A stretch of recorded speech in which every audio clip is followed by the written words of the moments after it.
Steve DiJulio, and I've had the good fortune to represent local government, cities, counties, ports all over the state. I've had occasion to represent the City of Pasco, Kennewick, Richland, West Richland, Benton County over the years, and this is another one of the projects that I've enjoyed being able to help local government with over the years. We may talk about some of those as examples to assist in understanding some of the process that the Port of Kennewick may encounter in this particular planning effort. I'm not going to go page by page or paragraph through paragraph of my earlier December 2008 report. Instead, I'm going to try and put this in a broader context, focusing on the procedural demands on the port as well as any, frankly, local government in dealing with a complicated planning issue. You know this chronology better than I do. The City of Kennewick was incorporated in 1904. The Port of Kennewick it became a port in 1915. The city began acquisition of properties in this area about 1942.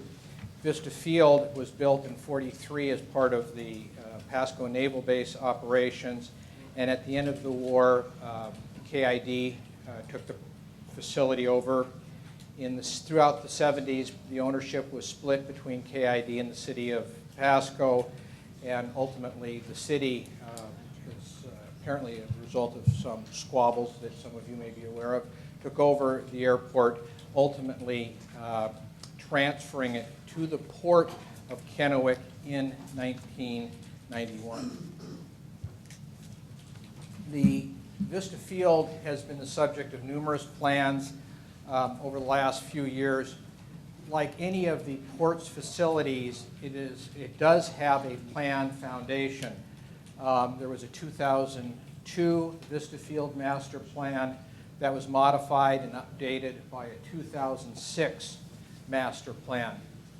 In March of 2008, the engineering firm JUB prepared what is titled a technical memorandum, one of a series of memorandums that have been prepared for the Port of Kennewick over the years, evaluating some of the costs and risks associated with a particular approach or course regarding Vista Field. JUB had also assisted the Port in preparing the 2006 master plan. Also in 2008, some of you are familiar with this, have read it, the city had commissioned a design firm, Belt Collins, to prepare a report regarding development alternatives, and that was issued in July of 2008.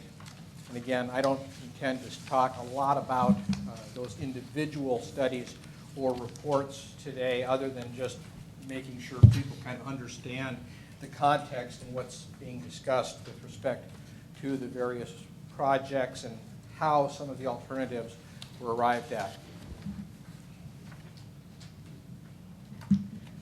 Finishing up on the chronology and bringing us somewhat closer to where we are today, the city and the port amended that airport contract in May of 2008. Part of the contract included a reversionary clause regarding the property should the port decide not to continue to operate it for airport purposes. That clause included reciprocal statements from both the city and the port that neither one of them would take action with respect to impacting the use of the property for an airport.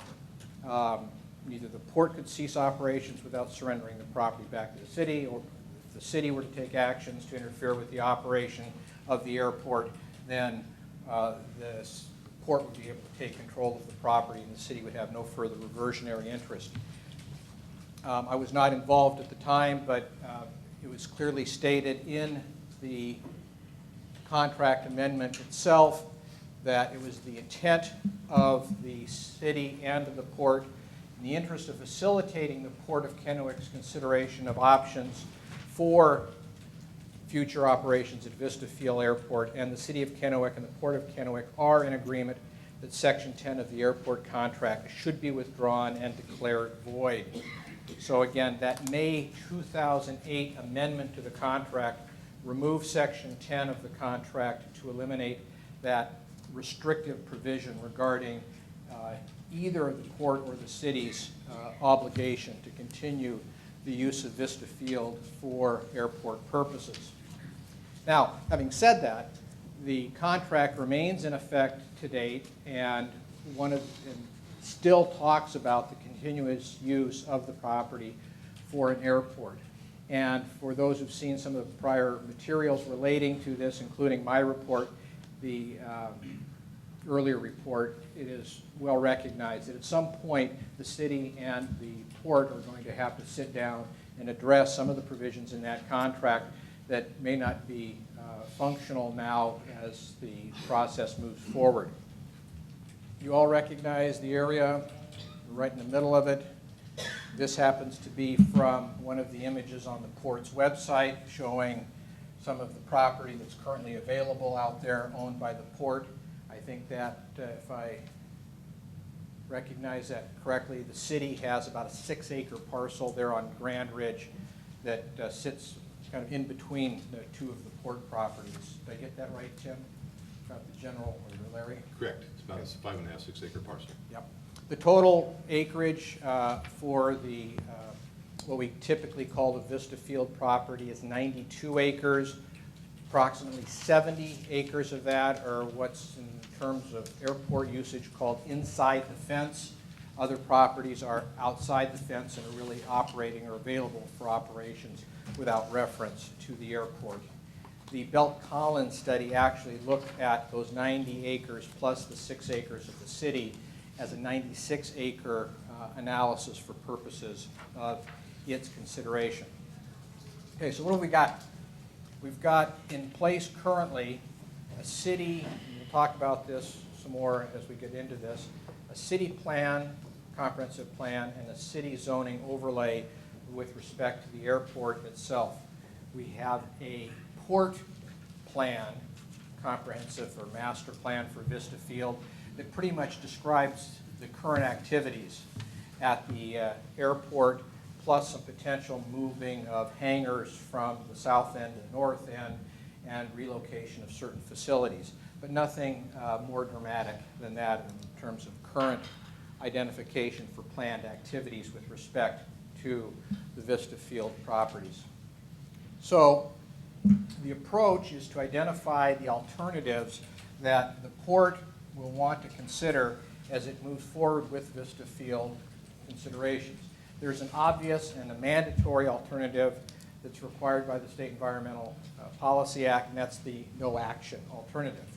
And frankly, if the port were to say we don't want to do anything at this point, it can stop and continue to operate under its current comprehensive master plan for the facility. However, the 2006 master plan did in fact call for updating within 3 to 5 years, so the port is really on schedule with its prior adopted plan with respect to updating its plan, and not only its plan for Vista Field, but also its plan for all of the all of the port facilities that it holds throughout the county.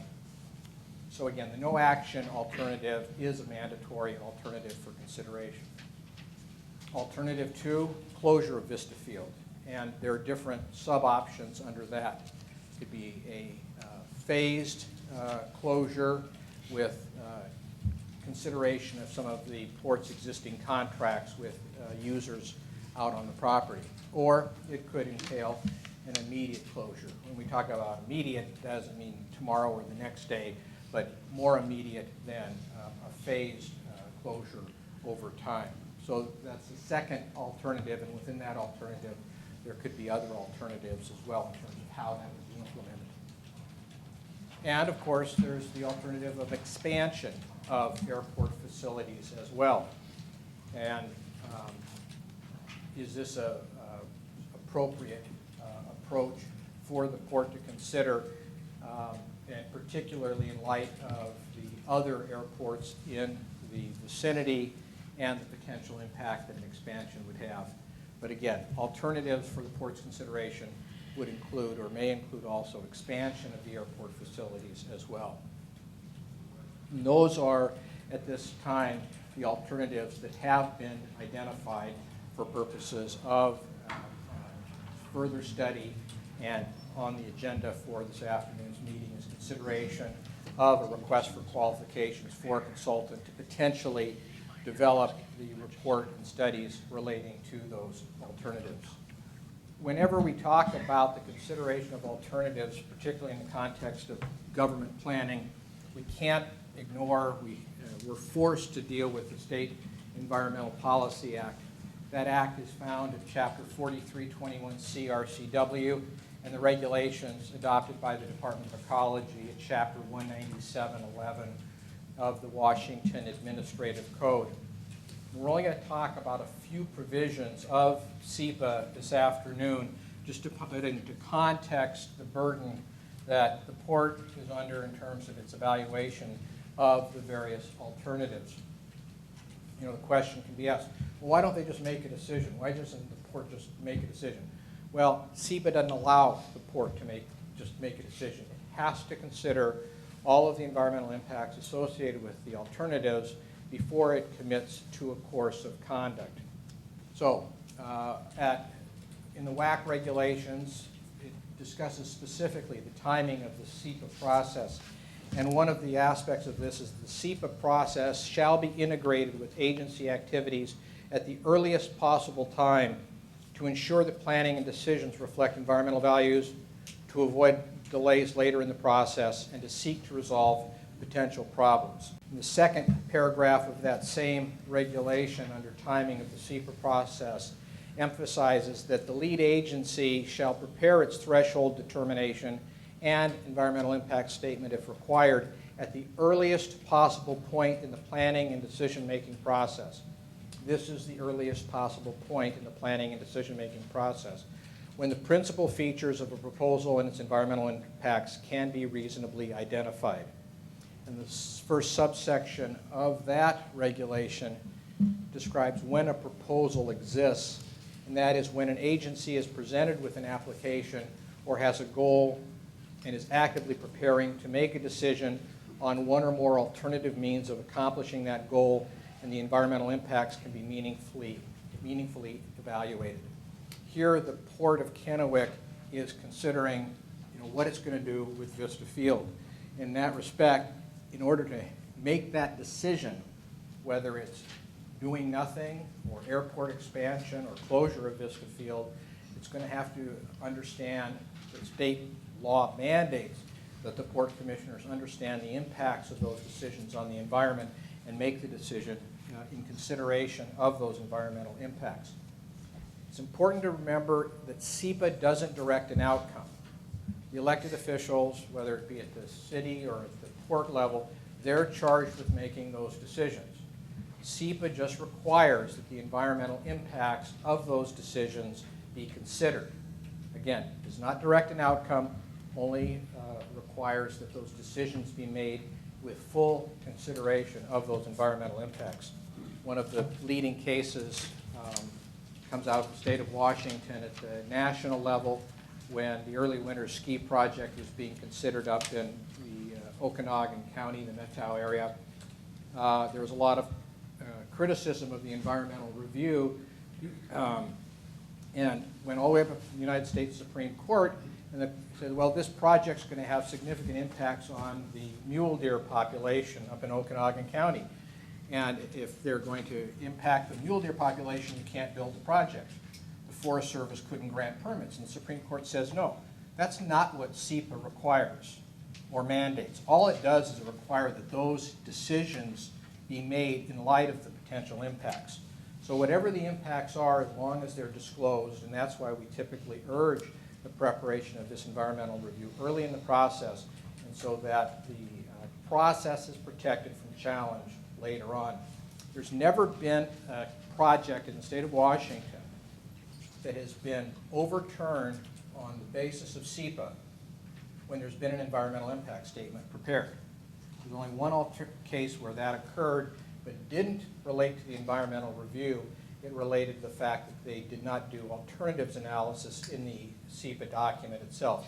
Here, there's clearly going to be alternatives analysis, and the port is well served by doing that review as part of its planning effort to make sure that it is a defensible project and you're not going to be challenged under the State Environmental Policy Act.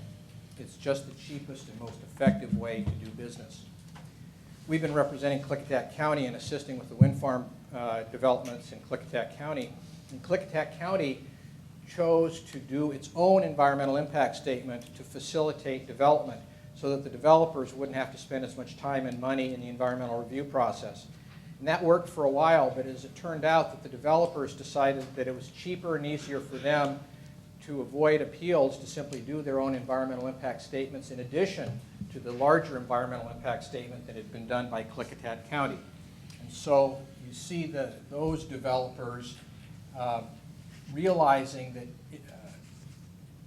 even though you might be able to avoid doing an environmental impact statement, for major projects where there's substantial concern in the community, doing an EIS serves you well in the long run. And of course, the key provision of the SEPA regulations is the limitation on actions during the SEPA process. At 197.11.070, the SEPA regulations provide that until the responsible official issues a final determination of non-significance or a final environmental impact statement, no action concerning a proposal shall be taken by a governmental agency that would have an adverse environmental impact or limit the choice of reasonable alternatives. And that's a key here because until the port fully evaluates its alternatives, it doesn't want to be subject to a challenge for not having considered or limited the choice of reasonable alternatives with respect to its decision making.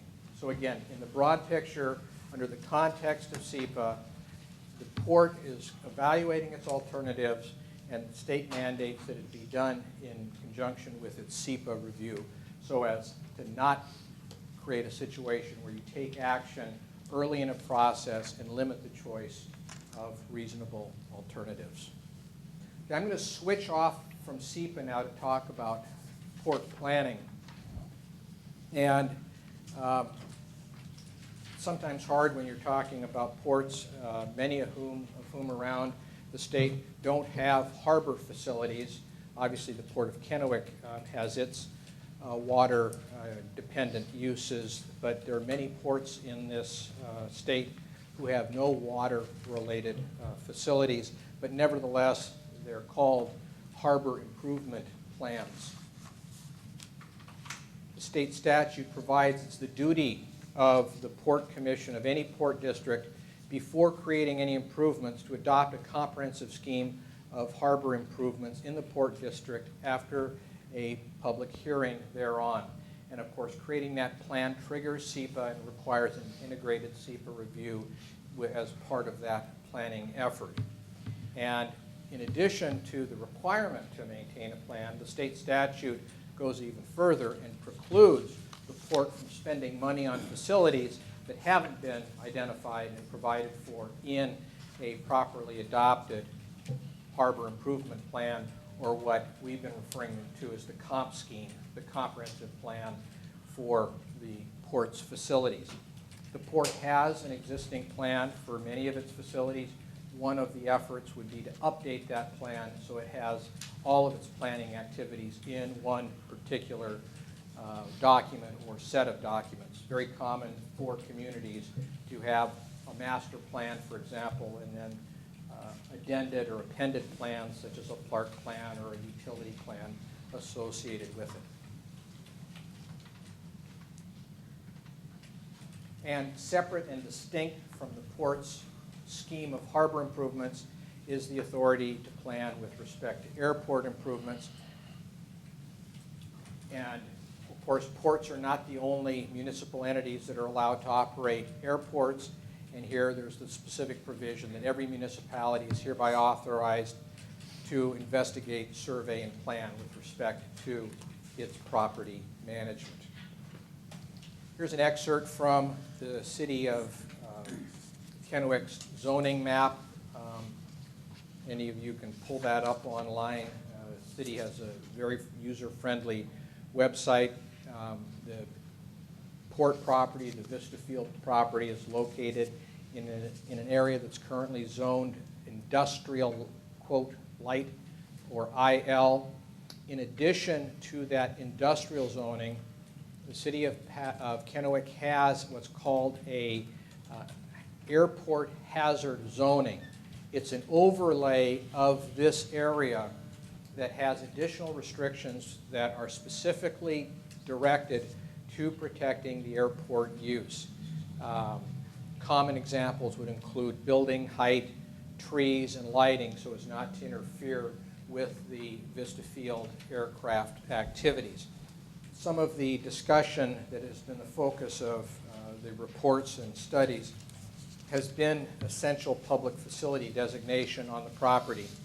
And for purposes of full disclosure, Foster Pepper represented the Port of Seattle on the decades-long battle to permit the third runway at SeaTac Airport.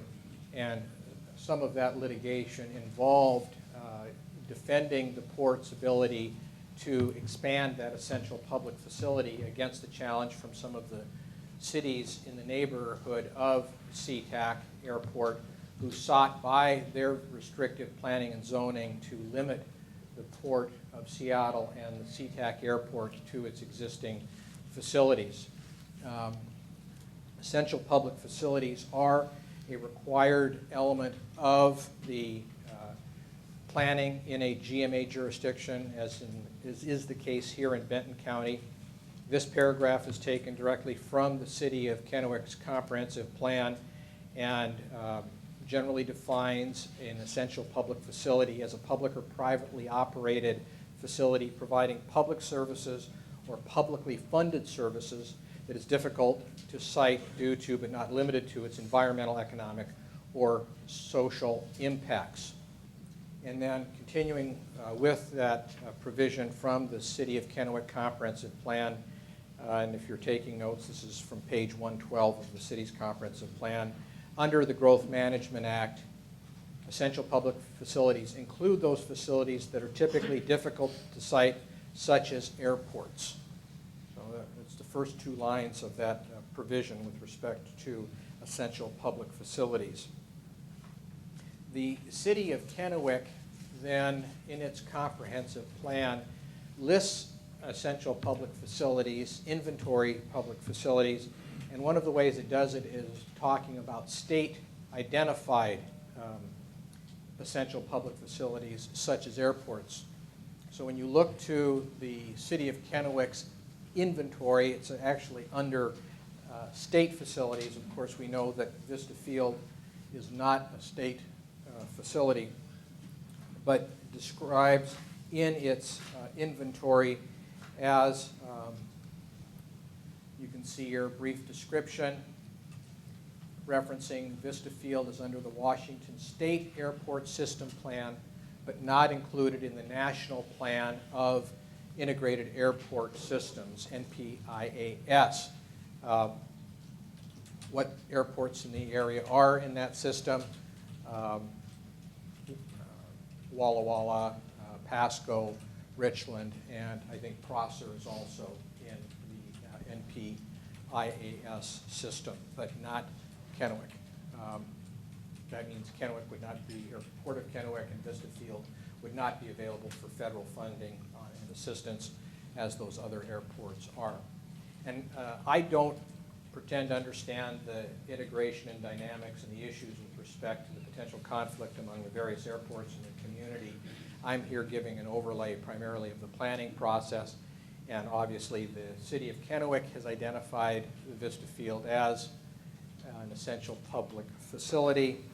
It continues in that description,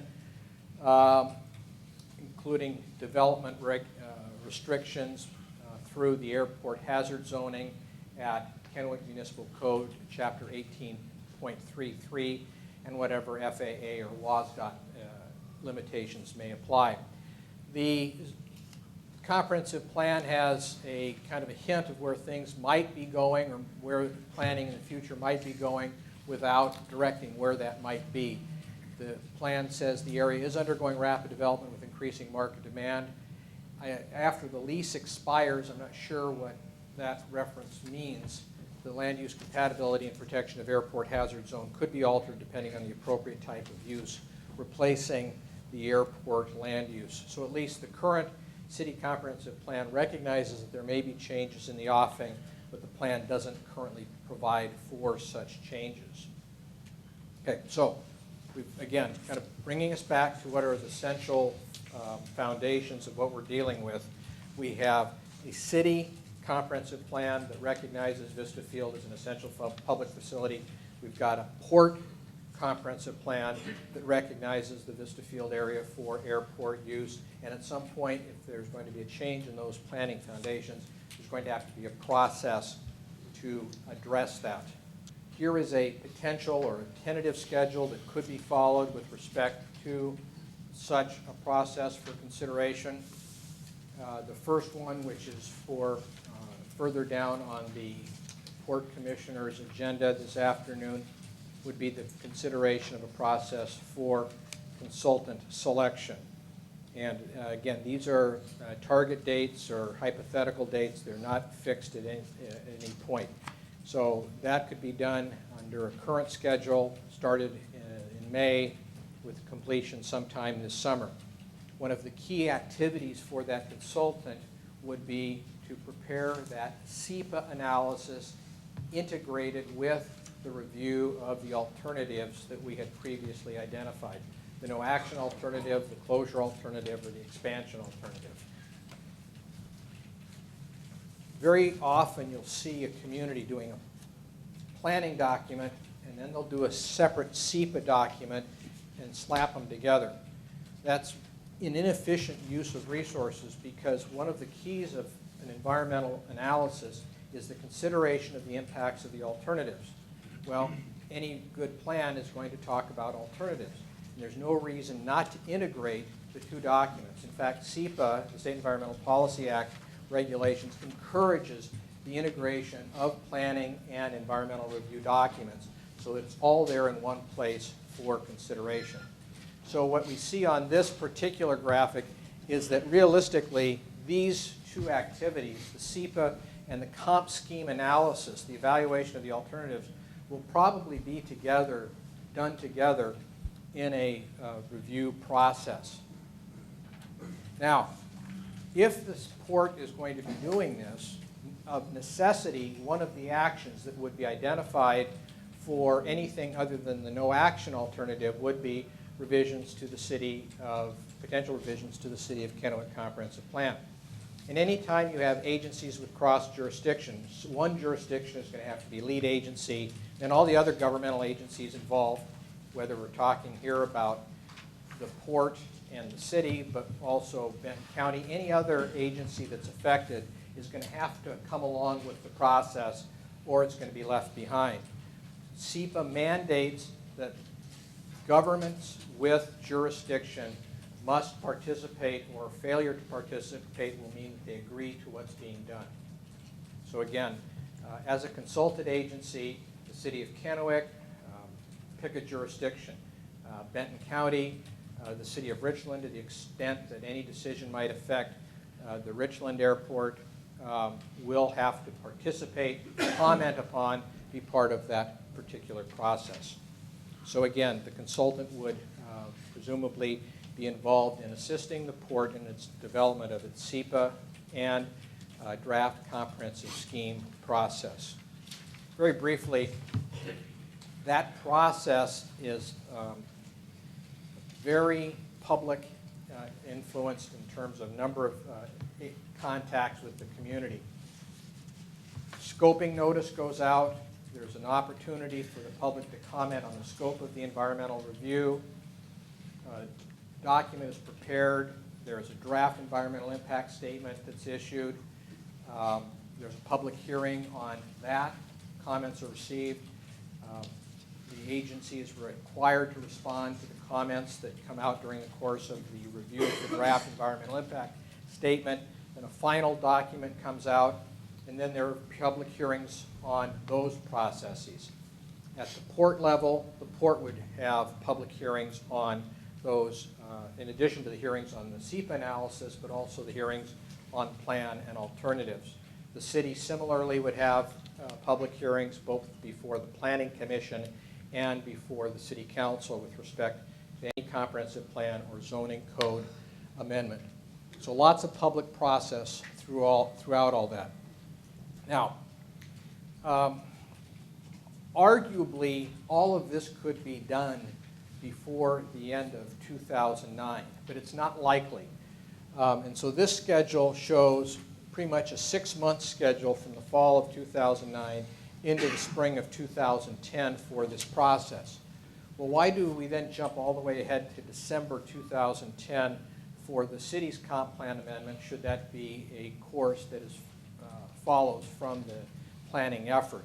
Well, it's because the city has a process that does its comp plan updates on an annual basis at the end of the year. Since it's not likely that this can be done before the end of 2009, it's more likely the case that it's going to happen in 2010 unless the city were to consider this a sub-area plan and take it out of the normal context.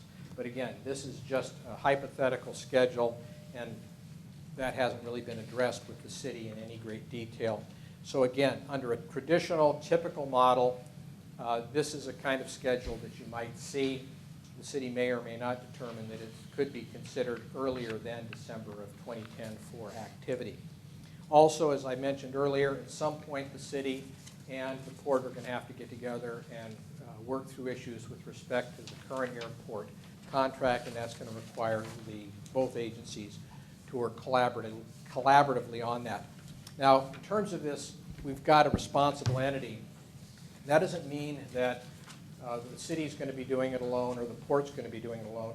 There's got to be an iterative process in which the agencies work together. Again, not only working with each other, but also with the other affected agencies such as Benton County, WSDOT, and anybody else who's going to have an interest in the decision that the port will be making with respect to the future of Vista Field. But again, this is one schedule that might be followed with respect to that.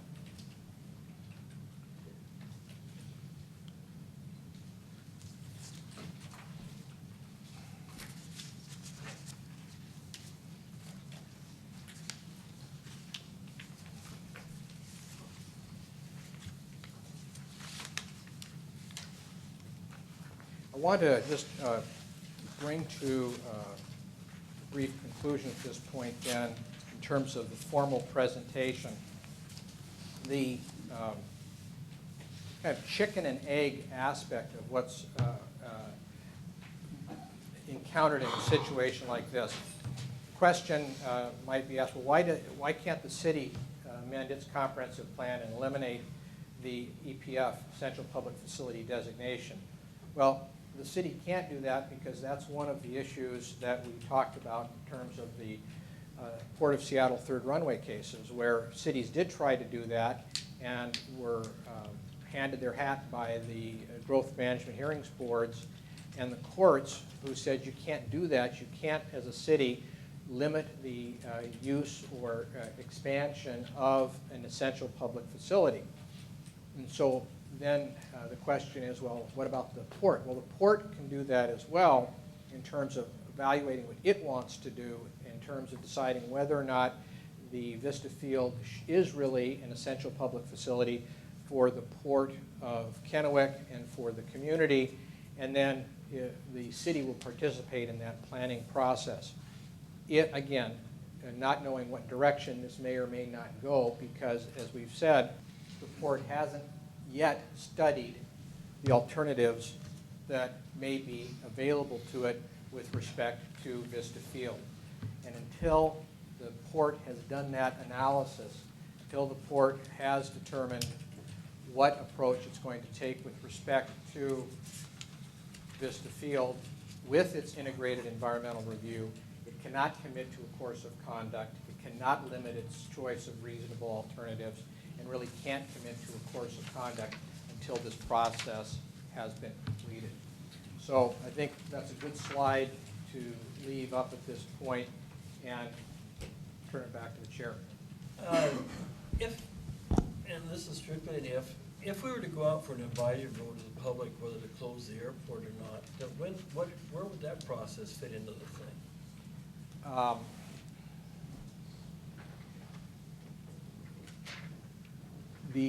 Certainly the port has the discretion to seek public input at any stage of its deliberations it wishes. An advisory vote on the future of Vista Field before an evaluation of the alternatives would not be binding and could not be considered to be a commitment because the port could not be controlled by that vote. It couldn't be controlled by that vote in any event. It would be advisory in any event. But if you did it before SEPA was concluded, then you'd be violating the SEPA provisions of limiting your alternatives. Let me be precise about this. The port doesn't need to go through a planning process if it chooses to leave things at the status quo. But if it chooses not to leave things at status quo, or at least wants to consider alternatives, then it's going to have to follow a SEPA process and an integrated planning process in order to get to a point where it can make a decision. So it can seek public input, but the public input is not going to be very valuable to you because you will not have the information, and the public certainly won't have the information available to it with which to make a choice. That's the full purpose of SEPA, to put that information out there. So asking what is more a political question, answering what is more a political question than a legal question or a timing question, my reaction would be that sometime following the SEPA process, perhaps at next fall's general election or at one of the special elections in the spring of 2010, and I don't know what those dates are. There's typically one in the second or third week of February and the third or Talking fourth. generalities anyway. Yeah. But you know, that after you've got the public educated with respect to the alternatives, then you could be assured that at least the public would have access to that information in making an informed vote. Would there be a problem in selling the airport to a consortium or group that wanted to operate as an airport, essentially as is? The question is there anything that would limit the port's authority to sell the Vista Field airport facilities to a private entity for basically continued operations under the current planning structure? And the answer is no. That wouldn't even require a SEPA analysis because the purchase and sale of property is typically not subject to SEPA review. The purchaser of that property would take subject to the existing plans and limitations in place at the time. And you know, any future development of the property would be subject to the same process that we've talked about here in terms of what would have to be evaluated in order for things to be changed. But from a formal process standpoint, selling property as long as it fits and it's going to be continued to be used for the existing planned activities doesn't trigger any particular restrictions. But the next step of that is if we were to sell it, the way the current contract reads, at least my interpretation, that the money that we were to get would have to be spent back on the facilities. That's one of the issues with the contract in terms of what happens with the proceeds of the sale of any of the properties that are subject to the city port contract.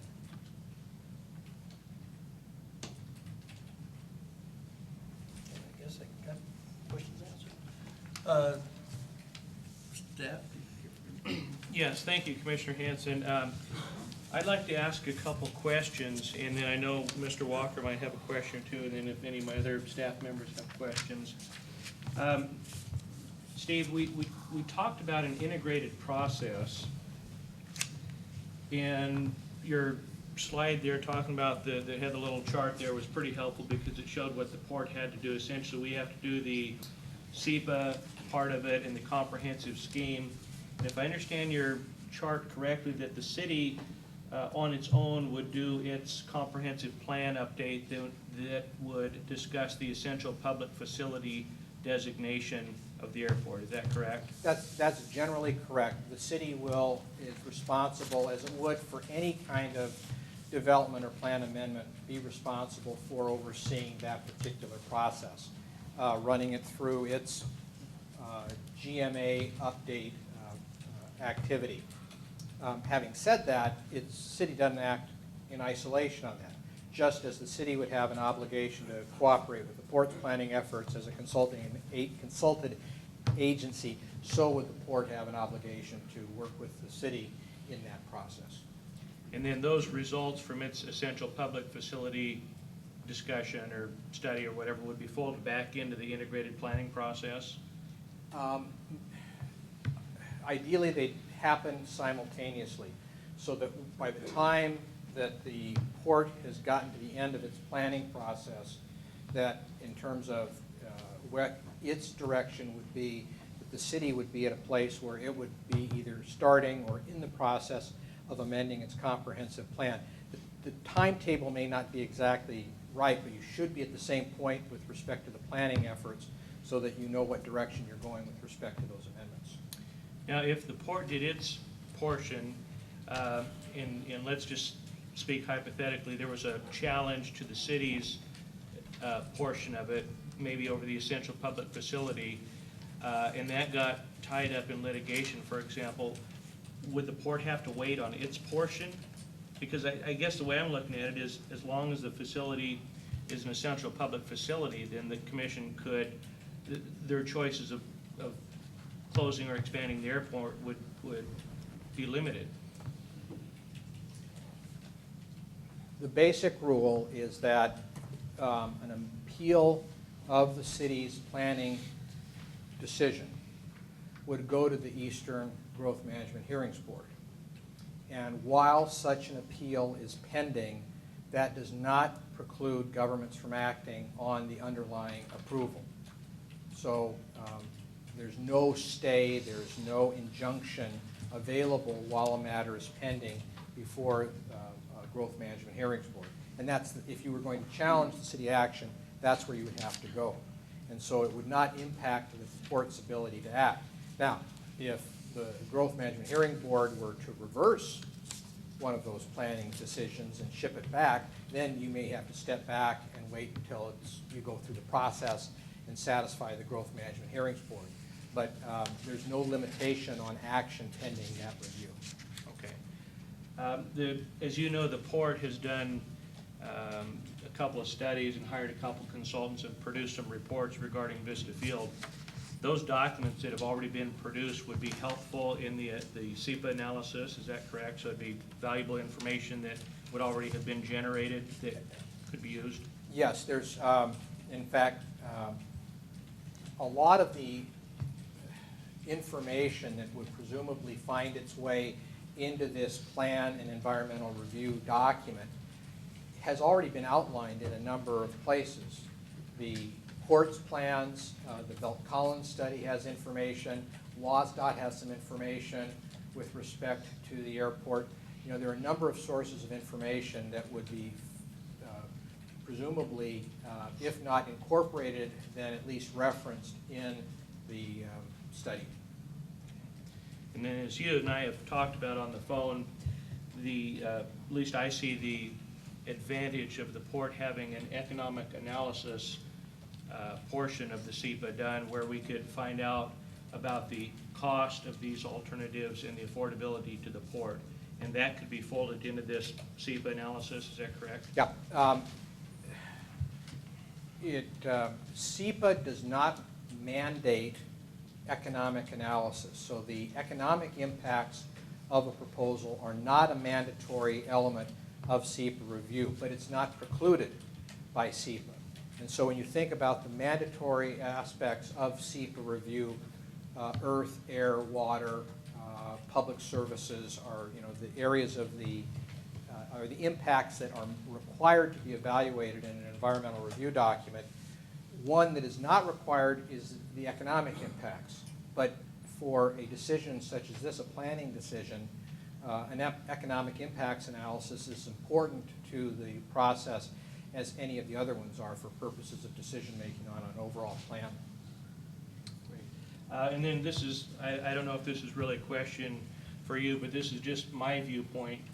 I also look at the airport contract that we have with the city that has been amended, and I think there's a couple other clauses in there that create at least some discussion points with the city. One, Commissioner Hanson, you mentioned Clause 7, talking about the proceeds of any sale of airport property. Also, there's Clause 4, which talks about continued operation of the airport. I think, just, you know, in sake of keeping things consistent, that it seems a bit inconsistent where you have the airport contract saying the port shall operate it as an airport, and we're considering two closure alternatives. So I think that at some point those documents need to be squared up if that's the, you know, position that we take. Just overall, I think the airport contract between the port and the city has some confusing language in it. It could be cleaned up or maybe even done away with entirely. But again, for my point of view at this time is I think Clause 7 is very, very problematic for this port because it essentially says we go through this planning process, but if we close the airport and then tend to sell off some of the property for whatever use the airport would be used for, the city can direct where those resources go. I think it's, you know, it's disjointed reasoning, because if you're going to take the cost of this project, you ought to be able to program the revenue side of it as well. It's almost like, Commissioner Hanson, you agreeing to sell your house and allow me to tell you where those proceeds will go. So I personally think Clause 7 of the airport contract needs a little bit further work, and I don't know if Mr. Walker has any thoughts on that. We did send a letter to the city on June 11th of 2008 asking to review that very issue. Well, following on that, Steve, is it just sounds like maybe the economic analysis can't really begin until we understand the relationship between the parties under the contract. Certainly if that's going to be included in the SEPA analysis or any other part of the planning process. Would that be fair? I mean, until we know where we stand on the contract, is it really appropriate to begin the rest of this expensive process? Yeah, I'm not sure I can answer that question, Craig, without understanding how the Vista field planning process is intended to be integrated with the overall port's comp scheme, inclusive of all of its other properties.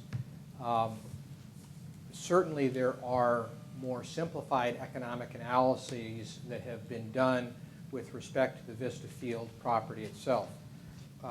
WASDOT Aviation Division has done a basic economic analysis as to what jobs, both direct and indirect, and the revenues that come to the community from the facility. The Belt-Collins study has a rough economic analysis with respect to what kind of economic advantage is generated by various scenarios. Now, where that money goes That's the is a different issue, but you can do the economic analysis as to what alternative will generate the most economic benefit to the region, measured in different ways.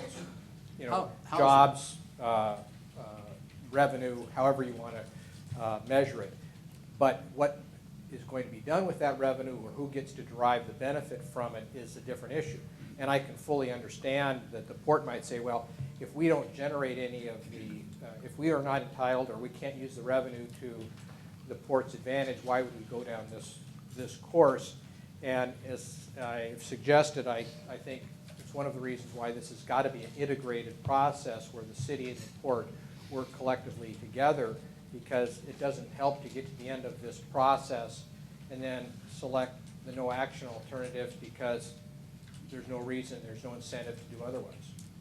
And so that kind of comes back to the timeline. You have the amendment of the contract that to be completed after the initiation of the process. And it seems to me that the understanding between the jurisdictions should be the first step in the process, and not after you've incurred expense or gone down the scoping path or any of the other Yeah, pieces of the puzzle. It might very well be the course. I mean, that may not be part of what your overlay, but between, from a port standpoint, as a planning entity, don't we need to know where we stand under this contract in order to initiate any process?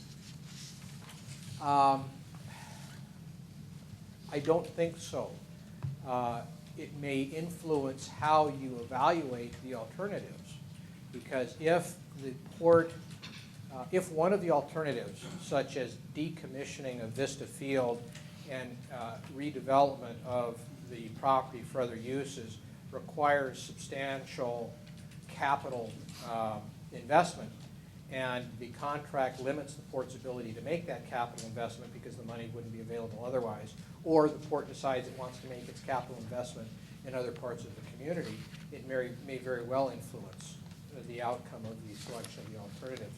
But I don't think it means that you can't start the process in terms of evaluating what's going to generate the most economic opportunity or the most economic impact, negative or positive, under any of the various alternatives. Would you be making some sort of a conditional analysis then? Because your outcome may depend upon how that relationship is ultimately defined. Could be. The second question I needed a little better understanding on is this timing issue, this chicken and the egg part of it. This essential public facility piece that resides in the city, I mean, would we begin our process on the understanding or assumption that they're going to alter their comprehensive plan and then just hope that that happens? Or does that piece happen first, or does it need to happen first? Well, the city cannot amend its comprehensive plan and eliminate the essential public facility designation without the cooperation and support of the port. I mean, we know that from current case law, in the sense that the city has to acknowledge and recognize that the Vista Field as an essential public facility, because the port has never said anything other than that in terms of its planning and direction with respect to those properties. So the city could do it, but it would be invalidated very quickly in an appeal to the Growth Management Hearings Board. Can't they make some kind of conditional redesignation? That if the port determines that this, in its planning process is no longer essential, then we eliminate this essential public facility designation? I mean, somebody's got to start this process. Hypothetically, I think that the city could identify alternative development scenarios in its comprehensive plan. And I'm not a student of the city's comprehensive plan, but being familiar with other comprehensive plans, I know that there are plans that have what are called transitional zones or alternative developments or overlays that if certain things happen, then this is what will happen in this community. So hypothetically, yes, that could happen. But the other response might be, well, why would the city go to that effort until it knows what the port wants to do with the property? Because if the port wants to continue to use it as Vista Field, it doesn't make any sense for the city to get into a comp plan review process. Isn't that sort of vice versa, though? We go through our comprehensive plan process conditional upon comprehensive plan review on some assumption with But regard no, to essential? I don't think so, because once the port makes a decision as to what direction it wants to go with respect to its facilities, the city has to take that. The city doesn't have an alternative because the city is going to have to participate in that process. So they couldn't maintain the essential public facility designation if our plan review process eliminated the airport as essential facility for our purposes? Unless the city came forward during the course of that process and said to the port, we believe that Vista Field should be maintained for aviation purposes as an essential public facility. And then you'd get into a debate on that issue at that point. But So it really begins with our comprehensive plan review. It really begins with your your comp scheme, if you will, your comprehensive scheme of harbor improvements or master plan as to what the port wants to do with its property. And I guess I do have one final question. The scoping notice that goes out, will that create the possibility of additional alternatives? Might, Okay, yeah. thank you. One of the things that you do say, you know, the scoping notice is, here's what we're considering studying. We're considering studying these alternatives, and we're, as part of that, we know that we'll be considering aviation impacts, we'll be considering transportation impacts, because that's an obvious impact of any kind of development scenario would be transportation issues, maybe housing, either increase or decrease in housing. More development will mean more demand for your public services, so we could probably address the public services aspect. And so you identify in the scoping notice what you're planning to study, and then the public has an opportunity to say, we think you should also study X, Y, and Z in that process as well, and would give them the opportunity to come forward with alternatives. Scoping process doesn't require you to accept every suggestion. Alternatively, the port can say we're going to do a full scope EIS in which we're going to evaluate every element of the environment, and then there's really not much to comment on with respect to the scope. Thank you. So that's kind of we're out there a ways before we get to that step. Any further questions, Seth? Any staff questions? No, thank you, Commissioner. Okay. I'd like to open it up to any city council members or city staff. Does anybody have any comments there? I would, following up on the chairman's question Mr. related. Mayor, would you please address yourself and? Thank you, Mr. Chairman. Following up on the chairman's question related to sale of the airport and what the port would have to do if, let's say, if it sold the airport to a private individual or firm who wanted to maintain the airport, and what the port would have to do. If the port were to sell that to an individual developer who wanted to shut down the airport, or to a government entity maybe who would do the same, would the port also have no responsibility in terms of SEPA review if it sold it to anybody for any purpose? I'll have to answer that question in two parts.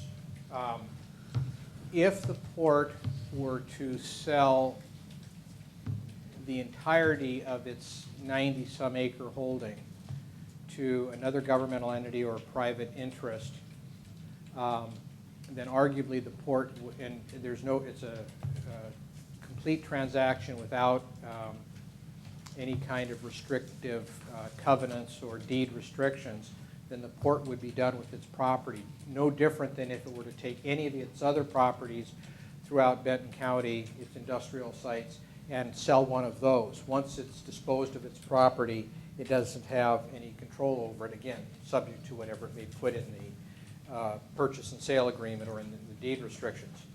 If the port were to retain certain of its properties, then it would have to be involved in any process with respect to the development or redevelopment of the property, whether it be by a governmental agency or by a private individual, because it's right there. Good afternoon. My name is Carol Moser. As you know, Commissioners, I'm the chairman of the state's Aviation Planning Council. So this discussion is very timely. Lucky we're not in Mukilteo, because right now Mukilteo is debating the future of Painfield for commercial service. And as you know, the siting of airports or increasing the capacity of airports is about as popular as licensing cats. And I found that out when I was on the Richland City Council. Not very popular. So I do have a few comments to make today. I think that all of us would agree that airports are very good economic vitality generators. In fact, this state has a long history of entrepreneurship in aviation. I think we have more pilots in our state than any other state in the nation, as evidenced by our strong aviation sector industry, namely Boeing in Puget Sound. And so there's no question that we have a lot of affection for aviation in the state, and that's one thing that I found out on this planning council. But there are a few policies that you guys have been aware of. I've been bringing you up to speed on the progress of LATS. In fact, the long-term aviation transportation study, in fact, this Friday is the end of the public comment. And I'm hoping that all of you have responded to the alternative strategies that are out there. Have you all responded to the aviation alternative strategies? Because this is very timely. But one of the biggest issues, of course, for the state is capacity. And we all know that SeaTac has the most need in terms of capacity for its airport expansions. But interestingly enough, cargo capacity is one of great interest to our region. And so I encourage you to take a look at that study, to look at the cargo needs of our area, because actually Vista Field is one of those airports that does provide a lot of cargo capacity for this area, and that is another economic generator. Some of the findings of that LAT study did say that excess capacity seldom exists when it comes to cargo capacity, and that air cargo companies usually build that capacity when they are needed. And that the Tri-Cities Airport is the third busiest airport in the state behind Puget Sound and Spokane. So we do have some capacity considerations that we need to take into account when we're looking at the closure or the expansion of Vista Field. And so I just encourage the port to be talking with the other ports, because this is a regional decision. And in fact, one of the recommendations coming out of the LAT study is to turn these decisions over to the regional transportation planning organizations, because they impact the other airports in our area. So really the question resides is whether there is sufficient capacity at the remaining airports to accommodate the demand, and that question is yet to be answered. So I just encourage all of you as we go through this process to be talking to the other ports, to do your due diligence in terms of whether or not we can in fact close Vista Field if it does have an impact. But I'm very heartened to have this kind of discussion, because this is a really big decision for our community, especially since public airports are considered essential public facilities. Thank you. My name is Pratik Joshi. I'm a reporter with the Tri-City Herald, and my question is to Mr. Stephen DiJulio. You kind of very elaborately worked out what needs to be done, right?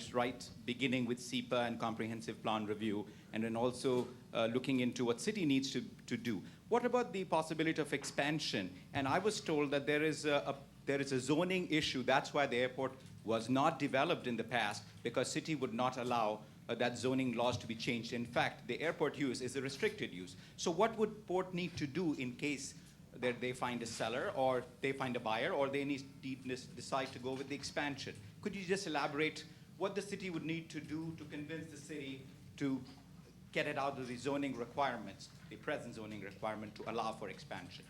I'm not going to be able to give you a very good answer to that question, because I have not studied the particular details of any of those alternatives, including the expansion issue. As we know from our experience with the third runway project at SeaTac Airport for the Port of Seattle, notwithstanding the limitations and opposition by the local communities, particularly the city of Burien and the city of Normandy Park, the city port was able to expand that airport and to provide for the third runway. I don't know whether the physical and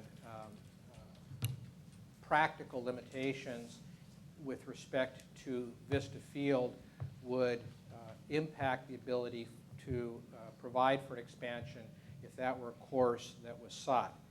I have seen some of the materials in one or more reports that talk about the potential impacts of an expansion of Vista Field with respect to interference with the Port of Pasco Tri-City Airport facility, and with respect to potential conflicts, aviation conflicts with that activity.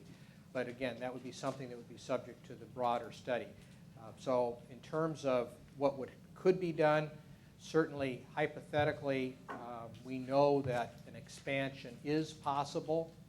Whether it's practicable, whether it's has a reasonable opportunity in light of all of the constraints that might exist in the community. I can't answer that question this afternoon. I have a follow-up question. So just to follow up on that, because, the way you worked out the phased and immediate closure possibilities, bringing up the clause 4 and clause 7 of the contract. So I was wondering if you would do an expanded analysis of what would the port need to do, because there is a substantial section of the airport users who have said, but the port has not done enough to even consider that possibility.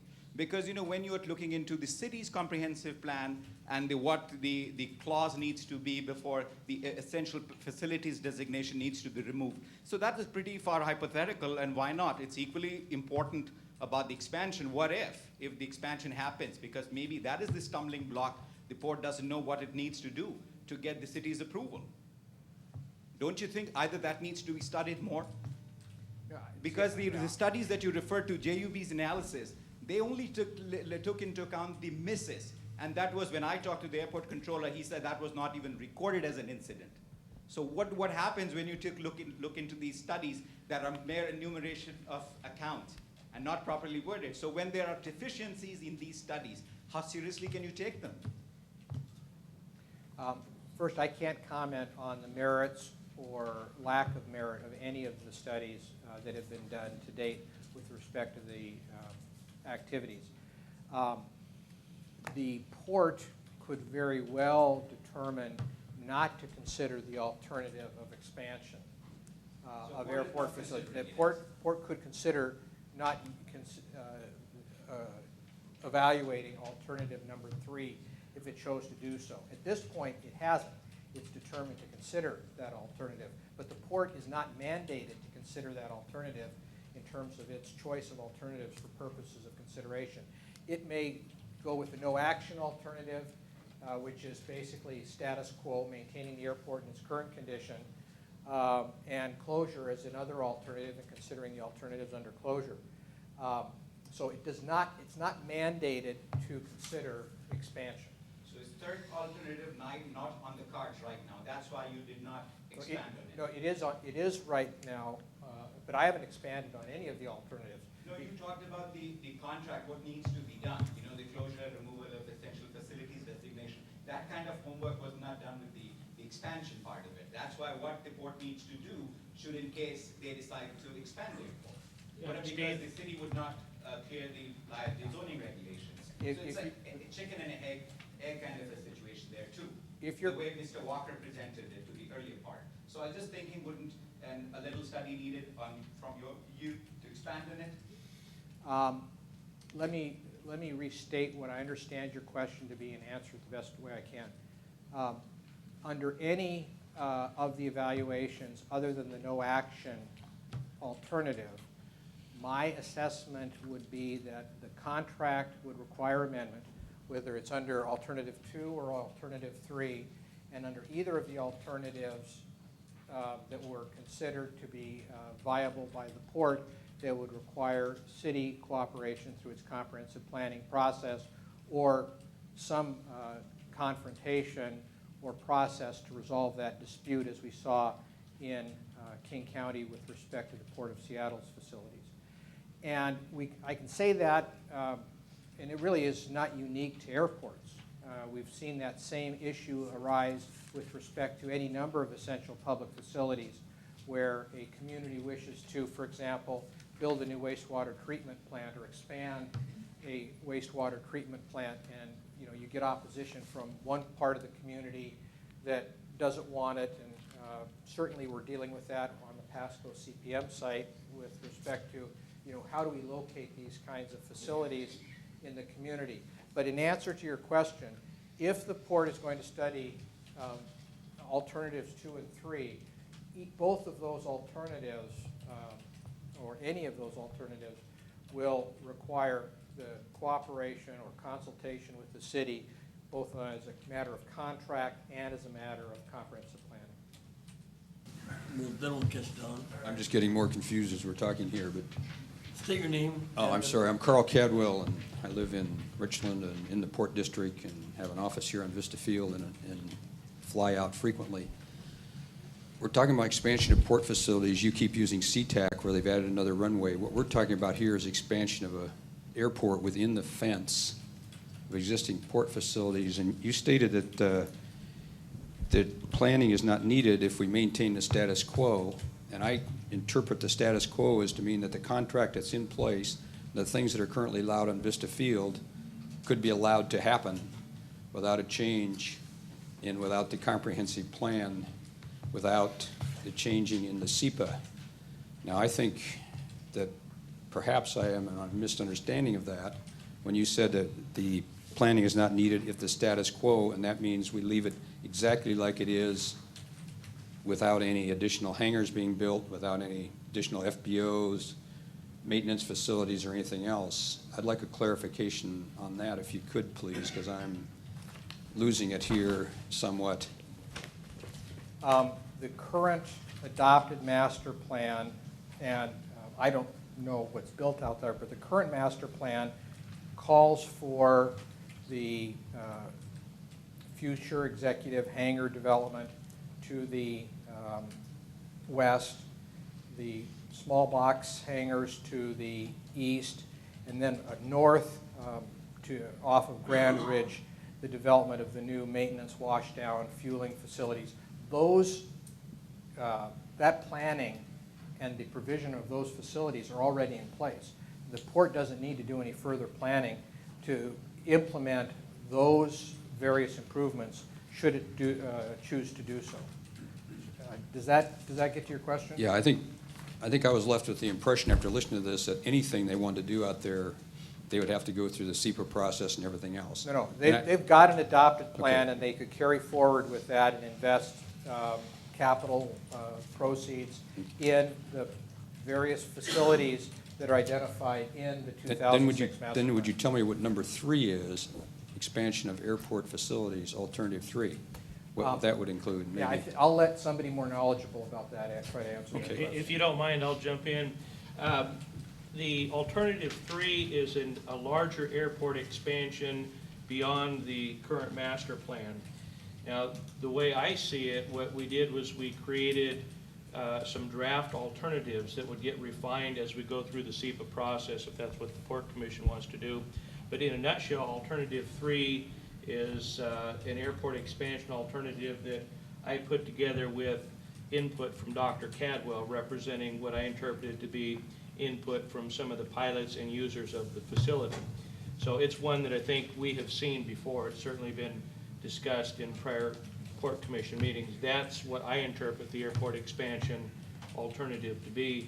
And what I think could happen is that some of the rough edges, so to speak, could get knocked off of it in the SEPA process. And it doesn't have to come out of the SEPA process looking exactly like the way it went in, is my understanding of it. But basically, Carl, that's the alternative that we have previously worked up, that we call the airport expansion. So the expansion is what we described as the mixed-use area that's really outside of the fence, that's in the current commercial areas that you own on the west side of the airport. I believe that's accurate, yes. And so the things inside the airport are not part of this SEPA process that's currently already approved and in the contract, and the things that are allowed to be done. That's my impression, and this is also a learning process for port staff. Very few small port districts have gone through an airport closure or expansion situation like this, so it's kind of new. I'll confess it's very new to me, but that's my understanding as well, is that if you stay direct with the no action alternative, probably don't have to go through the SEPA process. And I've just heard from Steve that if we stay with the adopted master plan, that could be considered a no action alternative. But if we jump to what I perceive as alternative 3, a modest to major expansion, then I believe we have to go through the SEPA process. And if that's incorrect, please let me know. No, I think that's an accurate summary of it. I don't know what the difference between the current master plan provides and what port staff is thinking about for expansion, so I can't answer that question. And I'm an airport user, and I've lived in the community for more than I can remember, probably. And it seems to me there's a fourth alternative here, and you folks have spent, the port has spent money on that alternative, and as a result, and you have studies in hand with respect to it. And that alternative is to relocate the airport, which would be number 4 on your list, since you've already considered it as a possibility.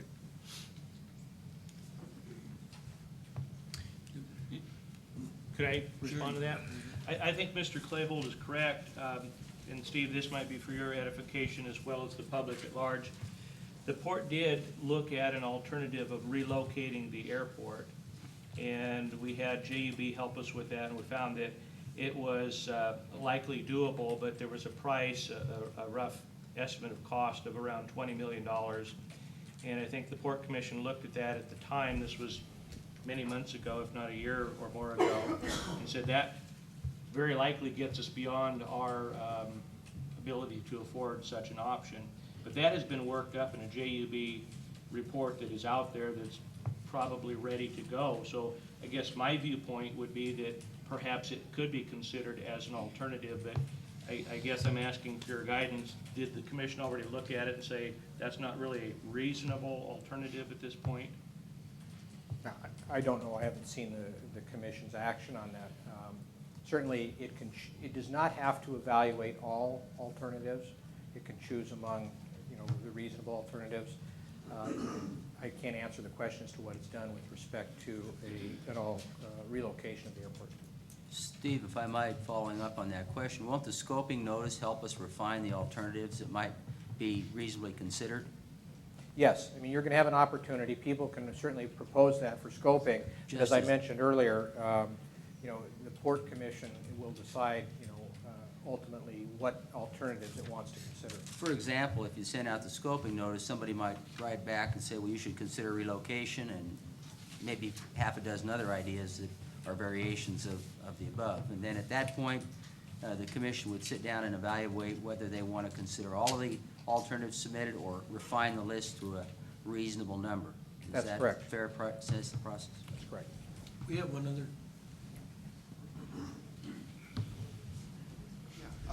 My name's Chris Balkin. I'm actually a Pasco resident, but I work here in Kennewick on Vista Field.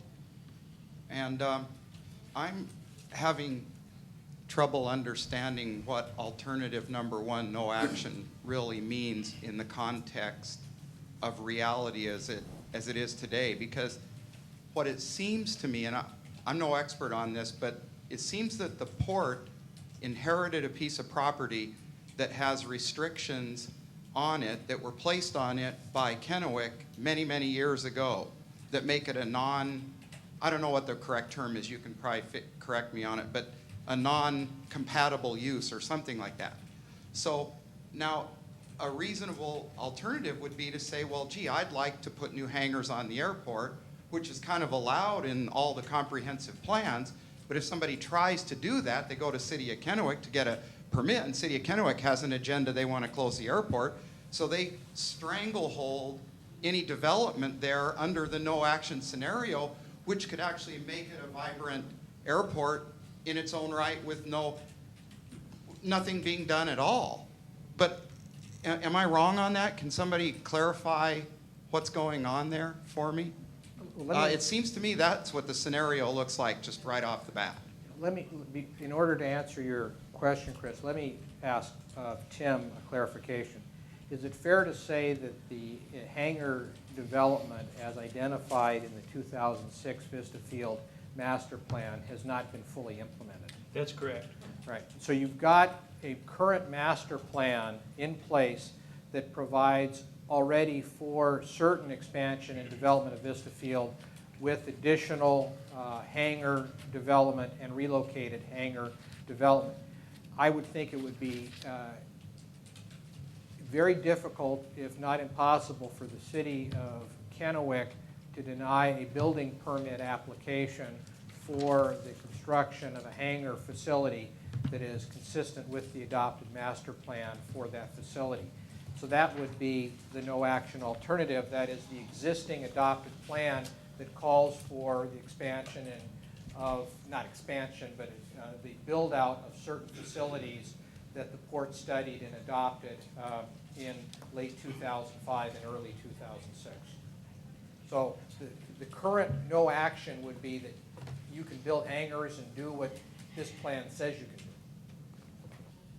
do. My name is Mary Cook, and I'm a local pilot, flies out of Vista Field now and then. I just have a follow-up to Chris's question. Is it the same if somebody wanted to run an FBO there? Because right now there is no operating FBO at Vista Field. And can the city deny somebody a permit to run the FBO, or, I don't know.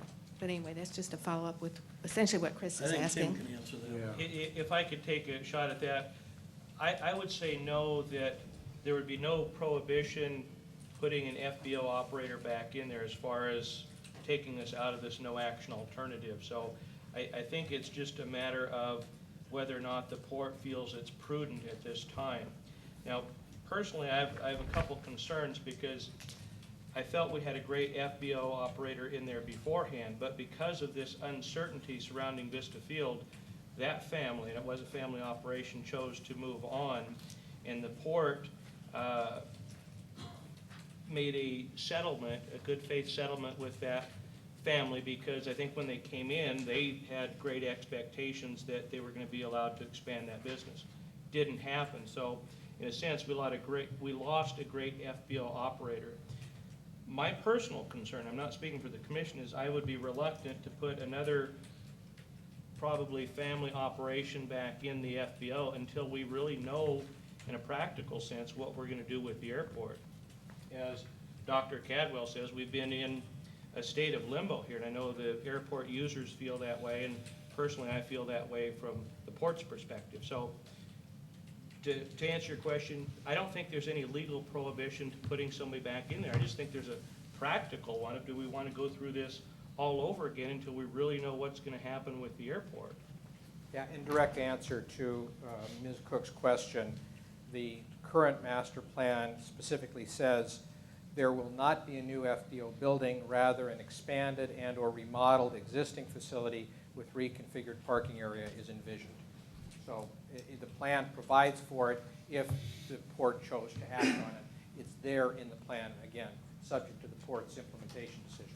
Steve, my name is Scott Musser from Kennewick, past user and a landowner adjacent to Vista Field. For context of my question, could you revert the slide back to the zoning overlay slide, please? And on this slide here, you've spoken multiple times in your presentation about the essential public facilities district, if you will.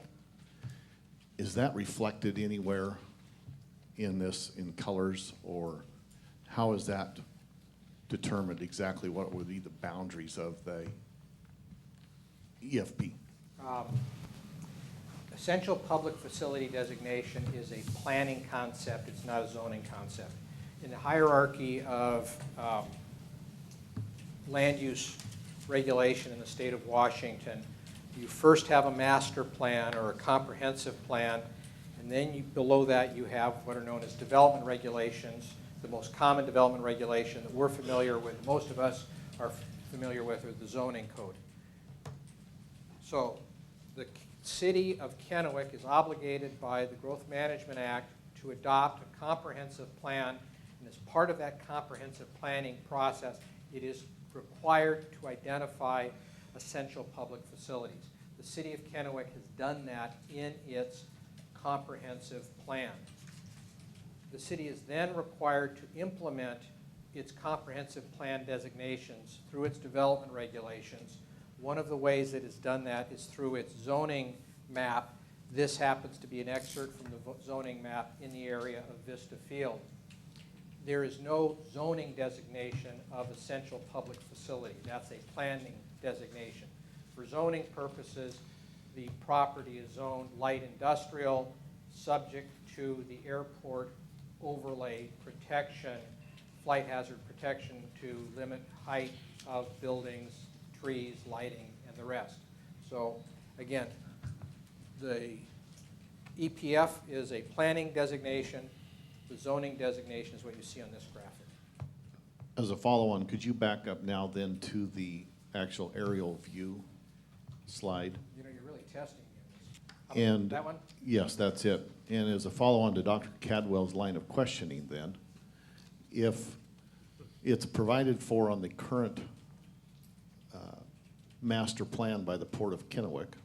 If there were to be development of airport facilities within the constraints of perhaps one or two of those areas that are in blue that are currently owned by the port, would it then be implied that those are within the essential facilities district? Yeah, I mean, hypothetically, under the current comprehensive plan adopted by the city and the master plan adopted by the port, it can develop its new hangar facilities and its FBO and expand its FBO provision, you know, on the north side of the facility closer to Grand Ridge, and, you know, to relocate hangars and do all sorts of development in that area. So that's already permitted under existing plan documents. So the port can do that. It's got a plan to support it if it chooses to expend the money to do so. Follow up with Scott Musser's questions. You qualified that by saying if the port chooses to spend its money to do so, what if a private party built the hangars on port property with port permission? Yeah, again, it's subject to the port's decisions whether or not it wants to ground lease the property or sell the property for development. Again, whether it's the port or private money that is investing in it, the plan provides for it. I don't know how many of you can see that, but the current master plan, 2006 master plan, shows the development on the north side of the runway, between the runway and Grand Ridge Boulevard. Chris Balkin. So if a private party or the port or anyone concerned worked with the port and decided, and the port as an entity said, yeah, man, we want to move forward and make this thing a go and make this airport work, what could the city do to stop them? Well,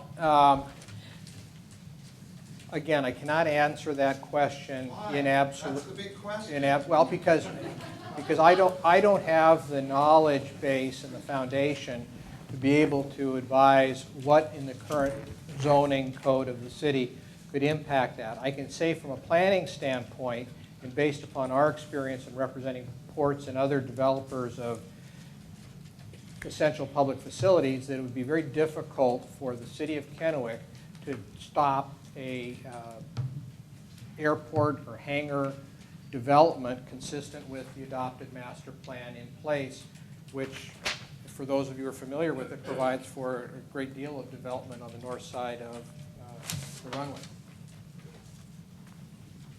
Obviously, the city of Kennewick has its building and safety code involvement. I mean, it would have to approve it through its building and permit authority, utility controls as well. But that would be the case as in any type of development. As it sits right now, the property is planned for and suitable for development of airport-related facilities. But technically then you're saying that it could be hung up just kind of like it is now indefinitely by planning and zoning and all those permits that have to be obtained by the city.